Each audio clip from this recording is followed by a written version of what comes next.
Oh enggak, saya belum ada itu. Ya. Tapi tadi saya katakan kita partai kebangsaan yang terbuka, setiap orang asal Pancasilais, asal menerima Undang-Undang 45, Bhinneka Tunggal Ika, NKRI,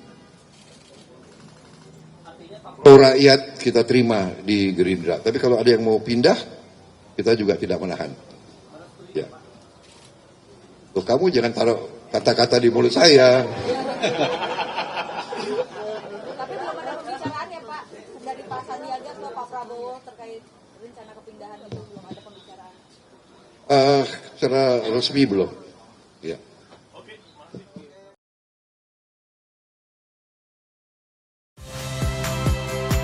Saya Valentina Sitorus.